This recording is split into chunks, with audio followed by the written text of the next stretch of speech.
সামনে বসা, বারবার বলতেছে আব্বাকে সামনে বলছে, আমার হচ্ছে কি গর্বিত মনে হয়েছে। এই পদটার যে কি মূল্য, কি সম্মান আমি অনুভব করতে পারছি। আজকে 7.5 মাস যদি আমি বাইরে না থাকতাম তাহলে জিনিসটা বুঝতে পারতাম। একটা কথাকে ভাই, মানুষের ক্ষতি করেন, ক্ষতি নিজের হয়েছে। মানুষের ক্ষতি করতেন বুঝে শোনা করে। এখন আপনাদের কাছে একটা অনুরোধ করি, আমাদের সাবেক কমিশনার প্রেসিডেন্সি আমির মিস্ত্রি, আমাদের মহানগরীর যুগ্ম কনভেনর বিনোদন এবং আমাদের শহীদ কমিশনার সাইদুর রহমান প্রিন্সের পত্নী, আমাদের পিন্টু ভাইয়ের বোন এবং আমাদের এই মিরপুর জোনের 4টা থানার টিম লিডার এবং আমার অবর্তমানে তিনি কিন্তু খুব সুন্দরভাবে আমাদের শালীনতাকে পরিচালনা করছেন, আপনাদেরকে উজ্জীবিত করছেন, সহযোগিতা করছেন। তিনি হজে গেছেন, হ্যাঁ, উনি যেন কবুল হজ করে আসতে পারে সবাই দোয়া করবেন। আর আমাদের কর্মী সাথী বন্ধু আপনার সুলাইমান দাওয়াত অপারেশন হয়েছে একটা সুন্দর, আমরা গেছিলাম দেখতে তাকে, উনি সুস্থ হয়ে উঠছে। বাকি সময়টুকু যেন সে 30 তারিখের আগে আমাদেরকে সময় দিতে পারে, এই জন্য দোয়া করবেন। আর দোয়া করবেন আমাদের এই 14 আসনের পূর্ণতা, আমাদেরকে প্রতিটা মামলা মোকদ্দমা এবং অনেক কিছুতে সে সহযোগিতা করছে। কোটি কোটি টাকা সে এই দলের পিছনে খরচ করছে। আজকে সেও অসুস্থ এবং আলহামদুলিল্লাহ সুস্থের দিকে। আমাদের এসএসসি সাজু ভাই খালেক সাহেবের সুযোগ্য ছেলে, তার জন্য আপনারা করবেন। এখন আমি বলি আমাদের মুদ্রা কথা। 28 তারিখে যে প্রোগ্রাম, আমরা কিন্তু এখন প্রোগ্রামে খালি গাড়ি এনে খানা করি, গাড়ি কিন্তু ঘুরে কষ্ট করতে হয় না, আলহামদুলিল্লাহ বহুত লোক তৈরি হয়ে গেছে। আমরা চাবো সর্বোচ্চ লোক নিয়ে শাহালি থানা, আমার নেতৃবৃন্দ বলছে একসাথে প্রতিটা ইউনিট ওয়ার্ড আমরা শাহালি থানা একসাথে এক জায়গায় যা এখানে আমাদের সময় দেবে, আমরা ওইখানে বসে থাকবো, মিটিং না হওয়া পর্যন্ত আমরা শুনবো। আমাদের নেতা যতক্ষণ পর্যন্ত আমাদের নেতার ভাষণ শেষ না হবে আমরা ওখানে থাকবো ইনশাল্লাহ। এগুলো 28 তারিখ। 30 তারিখের ব্যাপারে আমি মনে করছিলাম, সত্যি বিশ্বাস করেন আমার বয়স তো কম হয় নাই, 60 বছর হয়ে গেছে, কি আপনারা তো 80 বছর মনে হয় আমার অবশ্যই, কিন্তু না 60 বছর। আমরা অনেক জিয়াউর রহমানের মৃত্যুবার্ষিকী করছি।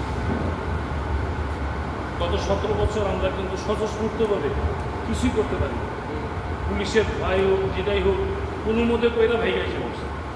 কিন্তু আজকে এই অবস্থায় আওয়ামী লীগ নাই, আওয়ামী লীগ নিষিদ্ধ, তারপর আমরা ভয় পাই। তারপরে আমরা মনে করি যে আওয়ামী লীগ বুঝি আমাদের একটা ভয় আতঙ্ক রয়েছে। আসলে আপনি বললাম যে আওয়ামী লীগ নাই, আমাদেরকে বাধা দেওয়ার মতো কেউ নাই। আমি মনে করছিলাম যে এই জিয়াউর রহমানের শাহাদত বার্ষিকী উপলক্ষে যে আয়োজন আমরা করতে যাচ্ছি, আমরা যখন ইউনিটে থ্রো করবো, ইউনিটে একটা আনন্দ প্রকাশ হবে, একটা উৎসব হবে, যে আমরা এতদিন পরে ইউনিট পর্যায়ে আমরা জিয়াউর রহমানের শাহাদত বার্ষিকী উদযাপন করতে চাই, কিন্তু আমরা দেখলাম আমরা দরিদ্র, আমরা গরিব, কেন আমরা খাই না, আমরা পড়ি না, আমরা মিটিং করতেছি না, আমার বিশেষ দিকা রিক্সা দিয়া আমার বাসায় আসতে হয় না, মাঠে আসতে হয় না, স্পটে যেতে হয় না। কেন আমরা পারবো না? কেন আমরা আনন্দ করবো না? আমাদের এই বিএনপির প্রতিষ্ঠাতা শহীদ প্রেসিডেন্ট জিয়াউর রহমান, তার আদর্শে যে মানুষ হয়েছে সে মানুষই, তাকে একজন আলেম হিসাবেও অনেকে উল্লেখ করেন, উনি একজন আলেম ছিলেন। উনি কীভাবে জীবনযাপন করছেন আপনার সবাই জানেন।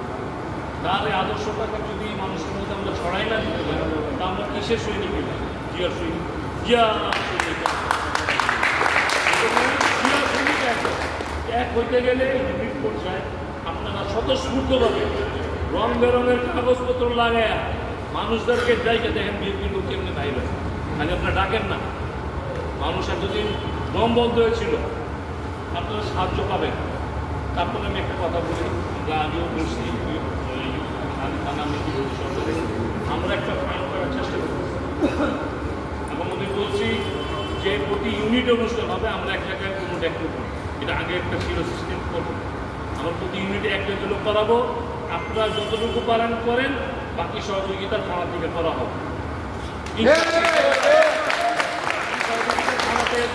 আমরা থানা যেখানতে পারে আমি চাঁদাবাজি, এটাকে চাঁদাবাজি বলে না।